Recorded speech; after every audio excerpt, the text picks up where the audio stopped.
প্রিয় শিক্ষার্থীবৃন্দ, সবাই আমার শুভেচ্ছা গ্রহণ করো। আশা করি সবাই ভালো আছো, সুস্থ আছো। গত ক্লাসে আমরা লাল সালে উপন্যাসের পাঠ বিশ্লেষণ করেছিলাম। আজকে তার পরের অংশ থেকে শুরু করব। সবাই অবশ্যই ক্লাসটি মনোযোগ সহকারে দেখবে।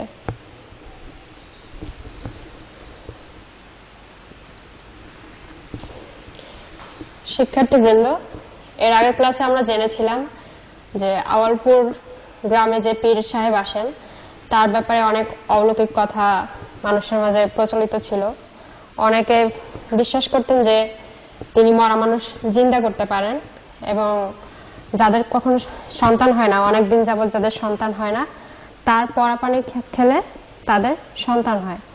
তো আমরা দেখি যে এই মোহাম্মদনগর গ্রামের যে মাতব্বর খালেক ব্যাপারী, তার প্রথম স্ত্রী আমেনা বিবি, তার সন্তান হয় না, কোনো সন্তান নেই এবং সে মনে করে যে সে যদি পীর সাহেবের পানি পড়া খায় তাহলে তার সন্তান হতে পারে। সে অনেক অনুরোধ করে খালেক ব্যাপারীকে তার জন্য যাতে পানি পড়া এনে দেয় পীর সাহেবের কাছ থেকে। খালেক ব্যাপারীও তার অনুরোধ গ্রাহ্য করতে না, অস্বীকার করতে না পেরে ধলা মিয়াকে পানি পড়া আনতে পাঠায়। এদিকে আমরা জেনেছিলাম যে ধলা মিয়া আবার ভূতের ভয়ে আর আওয়ালপুর গ্রামের যে পীর সাহেব তার শাগরেদদের পিটুনির ভয়ে সে যেতে চায় না আওয়ালপুর গ্রামে। সে কি করে, মজিদের কাছে যায়। মজিদের কাছে যেয়ে সে সব খুলে বলে এবং বলে যে আপনি পানি পড়া দেন এবং এটা গোপন থাকবে, কেউ জানবে না। কিন্তু মজিদ এটা শুনে আরো রেগে যায় এবং সে খালেক ব্যাপারীর কাছে যে জিজ্ঞেস করে যে সেই পীর সাহেব গেছেন কিনা, আর যদি যেয়ে থাকে তাহলে তার কাছে আর পানি পড়া আনতে পাঠানোর কি দরকার। এভাবে খালেক ব্যাপারীও ধরা পড়ে যায়। পরে সে বলে যে আসলে ভয়ের জন্য আমি আপনাকে কিছু বলতে পারিনি। তারপরে আমরা আগের ক্লাসে জেনেছিলাম যে মজিদ খালেক ব্যাপারীকে বলে যে মেয়ে মানুষের পেটে বেরি পড়ে বলেই তাদের সন্তান হয় না, আর এই বেরি যদি ছাড়ানো যায় তাহলে সন্তান হতে পারে।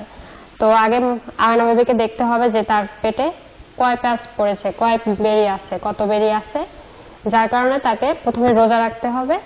এই পর্যন্তই আমরা গত ক্লাসে পড়েছিলাম। আজকে আমরা দেখব যে কিভাবে মজিদ আমেনা বিবির পেটের বেরি ছাড়ানোর চেষ্টা করে। পরের শুক্রবার আমেনা বিবি রোজা রাখে আর পীর সাহেবের পানি পড়া পাবে না জেনে প্রথমে কিন্তু সে একটু হতাশ হয়েছিল।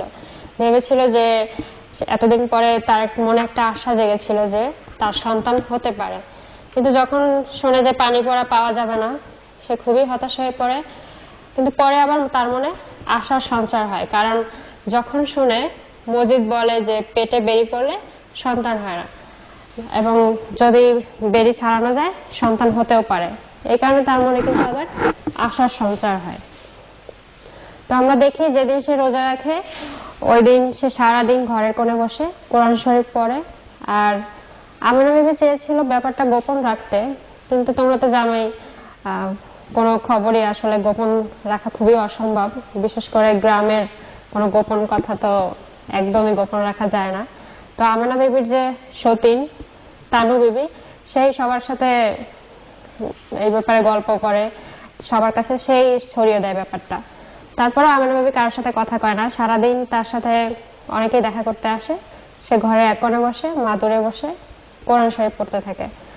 এরপরে দেখো যে দুপুরের একটু আগে মজিদের বাড়ি থেকে রহিমা আসে মজিদের পানি পড়া নিয়ে। মজিদ যে পানি পড়া দেয় সেই পানি পড়া নিয়ে আসে এবং বলে যে এটা গোসলের আগে পানিটা পেটে ঘষতে হবে।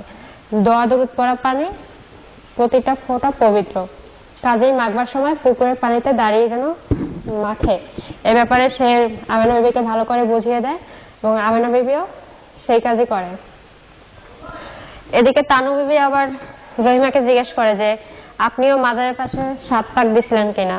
তো রহিমা হেসে বলে না, আমি তো দেইনি, সে তো আমার স্বামী, তাই সে এমনিতেই বুঝেছে। তো এদিকে তানু বিবি আবার বলে যে তাহলে আমার স্বামী কেন বোঝেন না, খালেক ব্যাপারী কেন বোঝেন না। কিন্তু রহিমা তো মুশকিলে পড়ে যায়, কারণ এই দুই তানিতে তো প্রচুর তফাৎ আছে। তখন রহিমা বলে যে তানি যে খোদার মানুষ। ওদিকে তানু বিবি একটু বোকাশোকা হলেও তার আবার খুবই অহংকার। তার জমির যে তার স্বামীর অনেক জমি জমা আছে, সে গ্রামের মাতব্বর, এই ব্যাপারে তার আবার খুবই অহংকার। দেমাগে তার পা মাটিতে পড়ে না, এরকম একটা অবস্থা। এরপরে দেখো সারাদিন রোজা রাখার পরে এমনিতেই আমেনা বিবি খুবই দুর্বল হয়ে পড়ে। আর এমনিতে 30 রোজা যখন রাখে তখন সে এতটা দুর্বল হয় না, কিন্তু এখন সে এতটাই দুর্বল হয়ে পড়ে যে হাঁটা চলাই করতে পারছিল না। তখন সে নিজেই নিজেকে জিজ্ঞেস করে যে কিসের এত ভয় তাকে পিষে ধরেছে। সে তো অনেকদিন থেকেই জানতো যে তার সন্তান হবে না, বা সে তো এ ব্যাপারে তার মনে ছিল যে সে যে সন্তান তার যে হবে না, এ ব্যাপারে সে আগে থেকেই জানতো। তারপরে কেন সে এতটা দুর্বল অনুভব করছে, কেন সে মুষড়ে আছে, নিজেই নিজেকে প্রশ্ন করে। কিন্তু কথা হচ্ছে যে তার যে সন্তান হবে না এটা সে 13 বছরের কথা সে কিন্তু একদিনে জানেনি, ধাপে ধাপে ধীরে ধীরে প্রতি বছরে শূন্যতা থেকে জেনেছে। কিন্তু সেটাই, এই ব্যাপারটাই যদি সে একদিনে জানে তাহলে তো হঠাৎ করে সে আসলে তার বুক ভেঙে যাবে, আর বেঁচে থাকার ইচ্ছাটাই তার মরে যাবে। এই কারণে কিন্তু সে এতটাই মুষড়ে পড়েছিল। এবং তার ইচ্ছা করছিল যে সে মাজারে যাবে না, কিন্তু আমাদের সমাজ আর যাই করুক, খেয়াল খুশি মতো চলা কোনো মেয়ে মানুষকে তারা সহ্য করতে পারে না। আর কোনো মেয়ে যদি ঘোষণা করে যে সে আত্মহত্যা করবে, তাহলে কিন্তু সমাজই তার আত্মহত্যা করার সবকিছু জোগাড় করে দেবে। মেয়ে মানুষ একটু বিপরীত কথা বলবে, এটা মোটেই সমাজ সহ্য করতে পারে না। আর ওই সময় সমাজটা এমনিতেও পিছিয়ে ছিল। মেয়ে মানুষদের তারা মানুষই মনে করতো না, নারীদের তারা মানুষই মনে করতো না। তারা যা বলতো সেই অনুযায়ী চলতে হতো। আর মেয়েরা তাদের ইচ্ছা মতো চলার তো কোনো সুযোগই ছিল না সেখানে। আর এই কারণেই যখন আমেনা বিবির ইচ্ছা করছিল না যে সে মাজারে যায়, তো তারপরে তাকে যেতে হয়, মানে মনের ইচ্ছার বিরুদ্ধেই তাকে সেই মাজারে যেতে হয়। কারণ মেয়ে লোকের মনের মস্করা সহ্য করবে সমাজ অতটা দুর্বল নয়। আগেই বলেছিলেন যে সমাজ আত্মহত্যার মার মশলা জুড়িয়ে দেয় নিজেরাই, সাহায্য করে, যেভাবে আত্মহত্যা করানো যায় সেভাবে তারা সব ধরনের সাহায্য সহযোগিতা করে। মানে মেয়ে মানুষ যা বলবে সেটা করতেই হবে, এর বিপরীত কোনো কথা সে বলতে পারবে না, খেয়াল খুশি মতো চলতে পারবে না।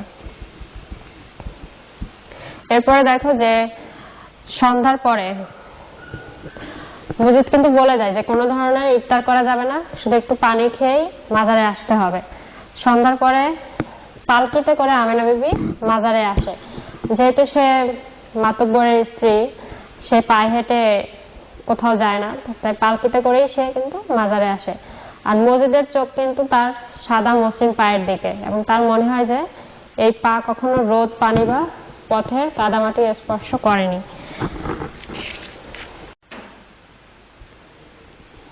শিক্ষার্থী বন্ধুরা, এরপরে দেখো আমেনা বিবি হলুদ রঙের একটা চাদর পরে মাজারে আসছে, এবং তার চোখ নতুন বউয়ের মতো বোঝা ছিল। আর মজিদ তার মুখের দিকে তাকিয়ে বুঝছে যে এই বউয়ের যে লজ্জায় ম্রিয়মাণ নতুন বউয়ের আত্মসচেতন রক্তাভা তাতে নেই। সে মুখ ফ্যাকাশে রক্তশূন্য, এবং সে মুখে দুনিয়ার ছায়া নেই।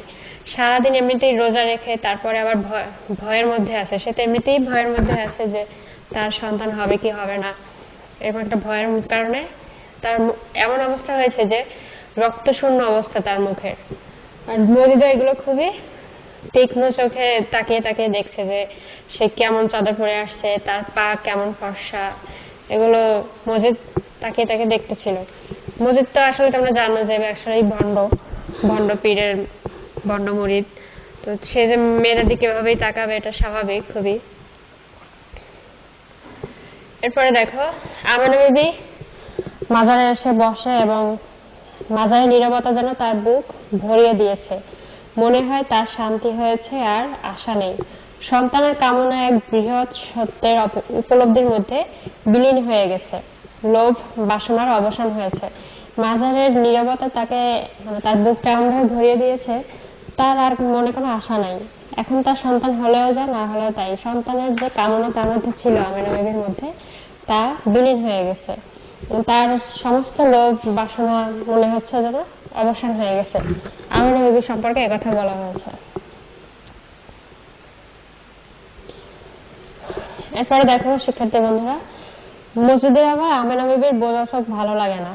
সে পালকি থেকে নামার সময় যে সুন্দর পা দেখেছিল, সেই সাপ পাই তার মনে সাপকে জাগিয়ে তুলেছে। সাপ জেগে উঠেছে ছোবল মারবার জন্য।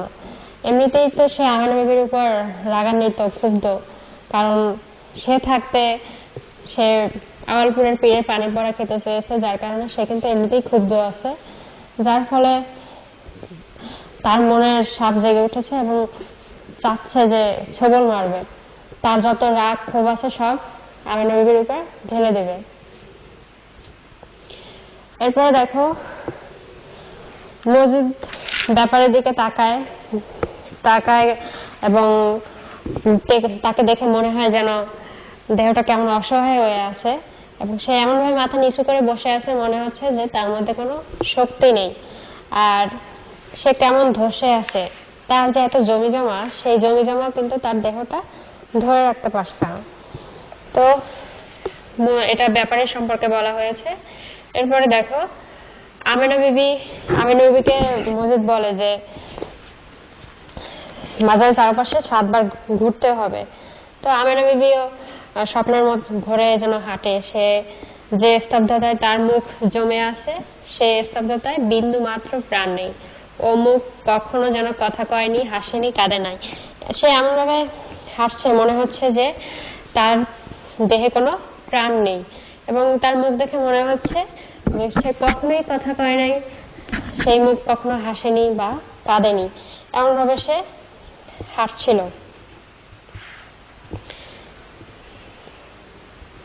এবং মজিদ তাকে বলে যে দোয়া দরুদ পড়া পানি পড়া দেয়, সেই পানি পড়া খেয়েই সে হাঁটে এবং ডান দিক থেকে বা বাম দিকে তাকে মাজারের চারপাশে ঘুরতে বলে। সে সেভাবেই ঘুরছিল।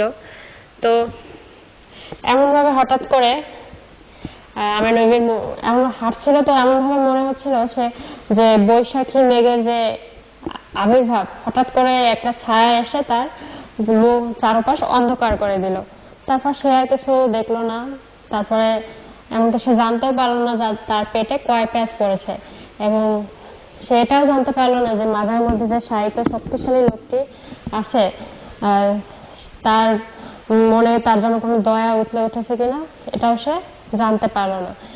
মানে মাজারের চারিদিকে ঘুরতে ঘুরতে আমেনা বিবি কিন্তু মূর্ছা যায়, কারণ সারাদিন এমনিতেই না খেয়ে সে রোজা রেখেছে, তারপরে আবার ইফতারও করতে দেয়নি তাকে। শুধু 1 গ্লাস পানি খেয়ে এমনিতেই তার শরীর মন দুটোই দুর্বল হয়ে পড়েছিল। চারপাশে ঘুরতে ঘুরতে মাজারের চারপাশে ঘুরতে ঘুরতে সে মূর্ছা যায়। এরপরে দেখো চোখের সামনে আমেনা বিবি মূর্ছা গেছে, ব্যাপারী লজ্জা কাটিয়ে বাইরে এসে মজিদার বাইরে যখন আমেনা বিবি মূর্ছা যায় তখন রহিমার হাসুনির মা তাকে নিয়ে ভিতরে চলে যায়, আর মজিদার ব্যাপারী চুপ করে সেখানেই বসে থাকে, কারো মুখেই কোনো কথা নেই, কারণ দুজনেই এই ঘটনায় প্রস্তুত ছিল না যে সে এভাবে হঠাৎ করে মূর্ছা যাবে, অজ্ঞান হয়ে পড়বে, সে মোটেই প্রস্তুত ছিল না। তারপর যে আমেনা বিবির পিঠের পানি পড়া খাবার শখ হয়েছিল, সে আমেনা বিবির উপর আকার ইঙ্গিতে বা মুখের ভাবে প্রকাশ না করলেও মজিদের মনে কিন্তু একটা নিষ্ঠুর রাগ ছিল, আর সে এজন্য শাস্তিও স্থির করেছিল। কিন্তু অপ্রত্যাশিতভাবে যে আমেনা বিবি মূর্ছা যায় তার সমস্ত কিছু কিন্তু গোলমাল হয়ে যায়। মানে মজিদ কিন্তু এমনিতেই ক্ষিপ্ত হয়েছিল, রাগান্বিত হয়েছিল যে তাকে সে থাকতে, তার মতো একজন মুরিদ থাকতে, পীরের মুরিদ থাকতে সে আমেনা বিবি আওয়ালপুরের পানি পড়া খেতে চাইছে, যার কারণে কিন্তু তার উপর খুবই সে রাগ ছিল, ক্ষুব্ধ ছিল এবং এজন্য সে শাস্তি স্থির করেছিল। কিন্তু তার সেই ইচ্ছা কিন্তু আমেনা বিবি পূরণ করতে দিল না, সে সবার সামনে মূর্ছা গেল। এরপর মজিদের মনে হচ্ছে যে মুঠোর মধ্যে এসে সে যেন ফসকে গেল, যে মজিদের ক্ষমতাকে সে এতদিন উপেক্ষা করেছে তার প্রতি আজও অবজ্ঞা দেখালো, তাকে নিষ্ঠুরভাবে আঘাত করতে সুযোগ দিল না। মজিদের মনে হলো যে সে তো তাকে প্রথম থেকে উপেক্ষা করে আসছে, সে থাকতে তার কেন অন্য জায়গা থেকে পানি পড়া আনতে হবে, তাকে তো আসলে উপেক্ষাই করা হচ্ছে। আর সে যে আঘাত করতে চেয়েছিল আমেনা বিবিকে, তার সে শখ কিন্তু পূরণ হলো না। এদিকে আবার খালেক ব্যাপারী মজিদকে বলে যে দিনভর রোজা রাখনে বড় দুর্বল হয়েছিল তানি বলতে আমেনা বিবির কথা কিন্তু বলা হয়েছে। তো এদিকে মজিদ কয়েক মুহূর্ত চুপ থাকে, তারপরে বলে যে রোজা রাখানো দুর্বল হয়েছিল কথাটা ঠিক, কিন্তু আমি যে পানি পড়াটা দিলাম তা কিসের জন্য? মানে শরীরে বল হওয়ার জন্যই, শক্তি পাওয়ার জন্যই কিন্তু সে পানি পড়া দিছিল, এই কথাই সে খালেক ব্যাপারীকে বলে। আর সেই পানি পড়ার এমন তাসির যে পেটে গেলে 1 মাসের ভুখা মানুষও লগে লগে চাঙ্গা হয়ে ওঠে, শরীরে দুর্বলতার জন্য তিনি অজ্ঞান হন নাই। এই কথা কিন্তু মজিদ বলে খালেক ব্যাপারী যে শরীরে দুর্বলতার জন্য সে আমেনা বিবি অজ্ঞান হয় নাই, এর পিছনে অন্য কোনো কারণ আছে। তো কি কারণ থাকতে পারে? ব্যাপারীর চোখে ব্যাপারী তাকে জিজ্ঞেস করে, কিন্তু সে বলে বলে করেও বলে না। মানে সে চায় ব্যাপারীর চোখে সন্দেহের জোয়ার আসুক, আসুক ক্রোধের অনল কণা। মানে মজিদ চাচ্ছে যে তার মনে সন্দেহ আসুক, ব্যাপারীর মনে সন্দেহ আসুক আমেনা বিবি সম্পর্কে, যে নিশ্চয়ই সে এমন কিছু করছে যার কারণে পানি পড়া তার মনে বা শরীরে শক্তি আনতে পারেনি, যার কারণে সে মূর্ছা গেছে। এদিকে খালেক ব্যাপারীও খুবই জানতে ইচ্ছা করছে যে কেন সে অজ্ঞান হয়েছে, কি কারণ, তারও খুব জানার ইচ্ছা। তো সে তাকে বলে, কন কেন তানি অজ্ঞান হয়েছেন, ভিতরে কি কোনো কথা আছে? না, কন যায় না। থেমে আবার বলে, তো একটা কথা আমার কন দরকার, তানারে তালাক দেন। তানারে বলতে কিন্তু এখানে আমেনা বিবিকে বলা হয়েছে, যে এমন কিছু আমেনা বিবি করেছে যা তাকে বলা যাচ্ছে না। নিশ্চয়ই মানে এমন একটা গোপন কিছু আছে যা খালেক ব্যাপারীকে বলা যাচ্ছে না, এবং এমনই গুরুতর একটা অপরাধ যার জন্য তাকে তালাক দিতে হবে। তো মজিদ খালেক ব্যাপারীকে বলে আমেনা বিবিকে তালাক দিতে। তো খালেক ব্যাপারী ভাবে যে 13 বছর বয়সে যে ফুটফুটে মেয়ে তার সংসারে ঢোকে এবং যে এত বছর যাবত তার ঘরকন্যা করছে, তাকে তালাক দেবে সে? কিন্তু তবু বহুদিনের বসবাসের পর একটা সম্বন্ধ আড়ালে আবডালে গজিয়ে না উঠেছে এমন নয়, তাই হঠাৎ তালাক দেওয়ার কথা শুনে ব্যাপারী হকচকিয়ে ওঠে। মানে বড় বউয়ের প্রতি তার আসলে তেমন ভালোবাসা নেই, তারপরে এতদিন একসাথে থাকার পরে একটা মায়া তো আছে, মায়াটা কিন্তু জড়িয়ে যায়। তারপরেও সে আসলে চিন্তা করে যে কি এমন কারণ থাকতে পারে যার কারণে তাকে তালাক দিতে হবে। আর তার প্রতি আসলে আমেনা বিবির প্রতি তার তো একটা মায়া মহব্বত থাকবেই, যার কারণে কিন্তু সে প্রথমে অবাক হয়ে যায় যে কি এমন কারণ। তখন এদিকে আবার মজিদ বলে যে সন্দেহের কোনো কথা নাই, পানি পড়াটা খাইয়া তিনি যখন 7 পাক দিবার পারলেন না, মূর্ছা গেলেন, তখন তাতে সন্দেহের আর কোনো কথা নাই। খোদার কালামের সাহায্যে যে কথা জানা যায় তা সূর্য রোশনের মতো সাফ, তানারে তালাক দেন। অর্থাৎ মজিদ বলে যে সে যা জেনেছে খোদার কালামের মাধ্যমেই জেনেছে, এবং খোদার কালামের মাধ্যমে যা জানা যায় তা কিন্তু সূর্যের রোশনের মতোই সাফ, আপনি তানারে তালাক দেন। এদিকে আবার মজিদের একটা কিন্তু থেকে যায়, যে তার আফসোস থেকে যায় যে একটা দৃশ্য আফসালয় দেখা, কালো পাড়ার নিচে একটি সাদা কোমল পা, সে পা দ্বিতীয়বার দেখলো না বলে তার বুকের মধ্যে একটা আফসোস বোধ করে মজিদ। দুনিয়াটা বড় বিচিত্র, যেখানে সাপ জাগে সেখানে আবার কোমলতার ফুল ফোটে, কিন্তু সে ফুল শয়তানের চক্রান্ত। 7 জন্মের চেষ্টায় শয়তান তাকে কোনো দুর্বল মুহূর্তে আচম্বিতে আক্রমণ করতে পারবে না। অর্থাৎ এখানে মজিদের এখানে কিন্তু চরিত্র সম্পর্কে আমরা একটা ধারণা পাই যে সে একজন হুজুর মানুষ হয়েও, একজন পীরের মুরিদ হয়েও কিন্তু তার বুকে আফসোস জাগে যে যে পা সে একবার দেখেছিল সাদা কোমল পা, সে পা কিন্তু সে দ্বিতীয়বার দেখতে পারলো না। মজিদ যে আসলে ভণ্ড তা কিন্তু তার এই চরিত্রের মধ্যে, এখানে তার ভাবনার মধ্যে কিন্তু প্রকাশ পাচ্ছে। আর সে এমন একজন যাকে শয়তানও তাকে আক্রমণ করতে পারবে না, বা শয়তানও তার কোনো ক্ষতি করতে পারবে না, সে এটাই ভাবে। এদিকে ব্যাপারী শুধু ভাবে, কয়েকদিন ধরে সে ভাবছে এত বড় সমস্যা কিন্তু তার জীবনে আর দেখা দেয়নি, আসল কথা জানে না, আবার একটা কিছু গোলযোগ যে আছে এ বিষয়ে বিন্দুমাত্র সন্দেহ তার নেই। মানুষ মজিদের কথা না হয় অবিশ্বাস করা যেত, কিন্তু যে কথা জেনেছে মজিদ তা তার বুদ্ধির জোরে জানেনি, খোদার কালামের সাহায্যে সে কথা জেনেছে। মজিদ ব্যাপারী ভাবতে থাকে যে আসলে কি করবে সে অনেক কিছুই চিন্তা করেছে, যে এমন কোনো ঘটনা আছে কি আমেনা বিবির জীবনে যা সে জানে না, বা তার অজান্তে কিছু করেছে কিনা আমেনা বিবি, এগুলো সে খুঁটিয়ে খুঁটিয়ে ভাবে, কিন্তু তারপরেও সে কিছুই খুঁজে পায় না।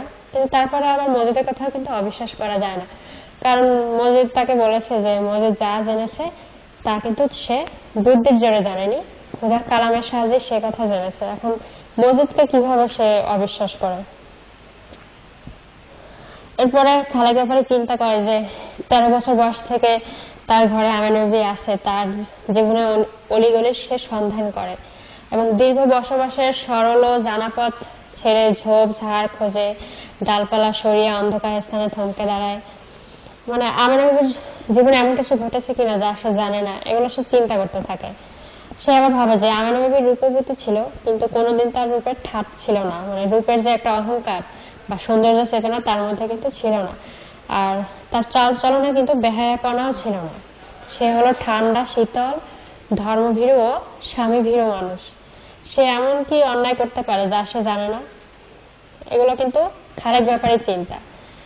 এদিকে আবার মজিদ তাকে একটা কথা বলেছে যে মানুষের চেহারা বা স্বভাব দেখে কিছু বিচার করা যায় না, তো তাকে দিয়ে কিছু বিশ্বাস নেই, মানুষ পারে না এমন কিছু নেই, তাই মানুষ কিন্তু সহজে বিশ্বাস করা যাবে না। তো এদিকে আবার খালেক ব্যাপারী ভাবে যে পশু পক্ষীকেও না জানতে দিয়ে কোনো বহির্ত কাজ ব্যাপারী কি কখনো করেনি? মানে ব্যাপারীও কিন্তু এমন অনেক কাজ করেছে যা পশু পক্ষীও জানে না। তো ব্যাপারীর মতো লোক যদি এটা করতে পারে, তাহলে আমার ভাবে যে করতে পারবে না তা তো ঠিক না। তো মানুষকে সে ঠিকই ফাঁকি দিতে পারে, কিন্তু খোদা তাআলাকে তো ফাঁকি দিতে পারবে না। তো এগুলো এরকম অনেক কিছুই চিন্তা ভাবনা করে ব্যাপারী। তো সহসা খালেক ব্যাপারে কিন্তু মনস্থির করে ফেলে যে দেখো, এবং এর 3 দিন পর আমেনা বিবিকে সে কিন্তু তালাক দেয়। আর যে আমেনা বিবি হঠাৎ সন্তান কামনায় অধীর হয়ে উঠেছিল, সেই সমস্ত কামনা বাসনা বিবর্জিত একটি স্তব্ধ বজ্রাহত মন নিয়ে সেদিনের পালকিতে চড়ে বাপের বাড়ি রওনা হয়। মানে সন্তান কামনায় সে কিন্তু অধীর হয়ে উঠেছিল, ব্যস্ত হয়ে উঠেছিল। তার মনে একটা কামনা বাসনা ছিল, যেভাবেই হোক তার সন্তান চাই। কিন্তু হঠাৎ করে এমন একটা ঘটনা তার জীবনটাই কিন্তু এখানে পরিবর্তন করে দেয়। সে পালকিতে চড়ে স্বামীর বাড়ি ছেড়ে চিরদিনের জন্য বাপের বাড়ি রওনা হয়। এরপরে দেখো, এর আগে সে যখন বাপের বাড়ি থেকে শ্বশুর বাড়ি আসতো, স্বামীর বাড়ি আসতো, তখন পথে একটা তাল গাছ পড়তো, আর ওই তাল গাছ ছিল তার নিশানা আনন্দের আর সুখের। ওই তাল গাছ দেখে সে বুঝতো যে সে স্বামীর বাড়ির সীমানা চলে আসছে। আবার যাওয়ার দিনও সেই তাল গাছ কিন্তু তার পথের মধ্যে পড়ে, কিন্তু সেই তাল গাছ এখন আর আনন্দের আর সুখের নিশানা না, এটা এখন সবই তার দুঃখের নিশানা। তো এভাবেই কিন্তু মানুষের জীবন পরিবর্তন হয়। সে কিন্তু কখনো চিন্তাই করতে পারেনি যে সন্তানের কামনায় তার জীবনে এত বড় একটা পরিবর্তন আসবে, তার জীবনে হবে উল্টাপাল্টা হয়ে যাবে, গোলমেলে হয়ে যাবে। সে কিন্তু কখনোই ভাবতে পারেনি আমেনা বিবি। এরপরে দেখো, আমেনা বিবি চলে যাওয়ার পরের এক ঘটনা দেখো। তো একদিন সন্ধ্যাবেলা মজিদ মাজারে বসেছিল এবং মাজারে পাদদেশে বসেছে ধ্যান বা উপাসনা করছিল, প্রার্থনা করছিল। তো এই সময় সে দেখতে পায় যে ঝালরের একদিকে উজ্জ্বলের জন্য কম, উজ্জ্বলতার দীর্ঘ পাতের মধ্যে ওইখানেই কেমন একটু অন্ধকার, এবং সে ঝালরের বিবর্ণ অংশটা হাতে নিয়ে বসে থাকে। কিন্তু আর এই উজ্জ্বলই তার মনকে কিন্তু উজ্জ্বল রাখে। সে যে ভণ্ড, তার মাজারের যে রহস্য, এই রহস্য কিন্তু সে কাউকে বুঝতে দিতে চায় না। আর এর বিবর্ণতা তার মনকে অন্ধকার করে দেয়। মাজারে যে একটা রহস্য আছে, মাজারে যে একটা আসল ঘটনা আছে, এটা কিন্তু সে ছাড়া আর কেউ জানে না। আর এই কারণে সে চায় যে মাজার সবসময় ঝকঝকে, মাজারের যে কাপড়টা মানে লাল শালুটা সবসময় যাতে ঝকঝকে থাকে। এটা যদি একটু বিবর্ণ হয় তাহলে কিন্তু তার মন খারাপ হয়ে যায়। সে চায় সবসময় এটা ঝলমলে করুক। এরপরে দেখো, আমেনা বিবি যে চলে যায়, কিন্তু এটা কিন্তু রহিমার খুবই কষ্ট লাগে। শুধু রহিমা না, গ্রামের আর অন্য যে মহিলারা আছে সবারই কিন্তু খারাপ লাগে যে এত ভালো একজন মানুষ, তার সামান্য একটা কারণে তাকে তালাক প্রাপ্ত হয়ে শ্বশুর বাড়ি থেকে বাপের বাড়ি চলে যেতে হয়। তখন কিন্তু রহিমা ভাবে যে তুমি এত দয়ালু খোদা, তবু তুমি কি কঠিন। এত মানে যে খোদা এত দয়ালু, যার এত করুণাময়, সে কিভাবে এটা সামান্য কারণে আমেনা বিবিকে এত বড় শাস্তি দিল, এ কথাই কিন্তু সে ভাবে। সে তো আসলে জানে না যে আমেনা বিবিকে শাস্তি দেওয়ার পিছনে কার হাত আছে।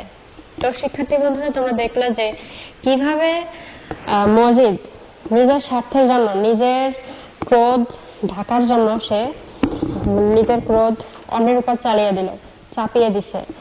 আমেনা বিবি এমন কিন্তু বেশি বড় ভুল করেনি, সে শুধু আওয়ালপুরের পীরের পানি পড়াই খেতে চেয়েছিল, কিন্তু দেখো তাকে কত বড় একটা শাস্তি মজিদ দিল।